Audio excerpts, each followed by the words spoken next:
యుద్ధం ఎఫెక్ట్ భారత్ మీద ఇంకా ఏ స్థాయిలో పడుతుందో కూడా చూడాల్సింది. దాంతోపాటు ఇక గోదావరి పుష్కరాలు కూడా ఇక జరిగే అవకాశం ఉంది. ఈ సంవత్సరం గోదావరి పుష్కరాలు కూడా ప్రభుత్వం ఏర్పాటు చేస్తుంది. దాని గురించి కూడా ఒకసారి చూద్దాం. గోదావరి పుష్కరాలకు దాదాపు 8 కోట్ల మంది హాజరయ్యే అవకాశం ఉందంట. ఇక స్నానాలు ఆచరించే అవకాశం ఉందంట. వాటి శ్రీధరబాబు అధ్యక్షతన జరిగిన ఉపసంఘ సమావేశంలో అంచనా వేశారు. మంత్రులు తుమ్మల, కోమటిరెడ్డి, తర్వాత కొండా సురేఖ, పొంగులేటి, సీతక్క, అడ్డూరి లక్ష్మణ్, ప్రభుత్వ సలహాదారు సుదర్శన్ భేటీలో పాల్గొన్నారు. శాశ్వత ప్రతిపాదికన పనులు చేపట్టాలని సంబంధిత అధికారులకు కమిటీ ఆదేశించింది. ఇక భారీ సంఖ్యలో పుణ్యస్నానాలు వస్తారని భావిస్తున్నందున వీలైనన్ని ఎక్కువ ప్రాంతాల్లో పుష్కర ఏర్పాట్లు ఉండాలని పేర్కొంది. ఇక ఈ మేరకు 96 ప్రాంతాల్లో అధికారులను ఎంపిక చేశారు. స్నానఘట్టాలు సులభంగా చేరుకునేలా మెరుగైన రోడ్లు నిర్మించేలా ఆదేశించింది.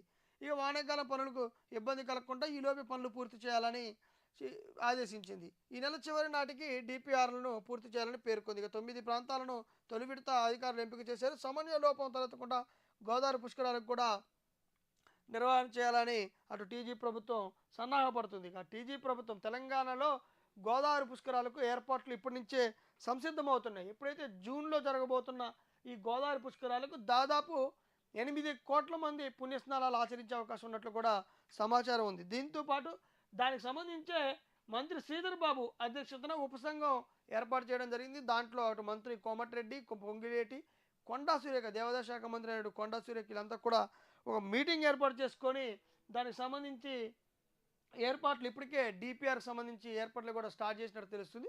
ఇక జూన్లో జరగబోయే గోదావరి పుష్కరాలకు దాదాపు 96 ప్రాంతాలను అధికారులు సూచించారంట. ఆ అధికారులు సూచించి వాటితో పాటు 96 ప్రాంతాల్లో కూడా స్నానఘట్టాలు ఏర్పాటు చేస్తూ వాటిని కూడా చేయాలని ఆలోచిస్తున్నట్టు తెలుస్తుంది. ఇక దాంతో పాటు మరి రానున్న రోజుల్లో ఈ గోదావరి పుష్కరాలకు మరి ఎలాంటి ఏర్పాట్లు చేస్తారు, ఎక్కడి నుంచి ఎక్కడికి ప్రజలు ఏ ఎత్తున తరలి వస్తారు, వారందరికీ ఎలాంటి ఏర్పాట్లు చేస్తారన్నది కూడా చూడాల్సింది. ఇక దాంతోపాటు ఇక మంత్రి మరి కొండా సురేఖ కానీ ఇటు దేవాదాయ శాఖ మంత్రి, ఇటు పొంగులేటి శ్రీనివాసరెడ్డి, అటు పోతే మన కోమటిరెడ్డి వెంకటరెడ్డి, అటు లక్ష్మణు వీళ్ళంతా సమితమై ఏం ఆలోచన చేశారంటే 96 ప్రాంతాలలో ఇప్పుడు వేయాలని, వీటిని చేయాలని, స్నానఘట్టాలు ఏర్పాటు చేయాలని 8 కోట్ల మందికి కూడా ఎలాంటి ఏర్పాటు గతంలో అయితే ఎలాంటి కృష్ణా పుష్కరాలు కానీ ముందు జరిగిన గత పుష్కరాలకు కూడా బేస్ చేసుకొని వాటికి ఎలాంటి ఏర్పాట్లు చేశారు గతంలో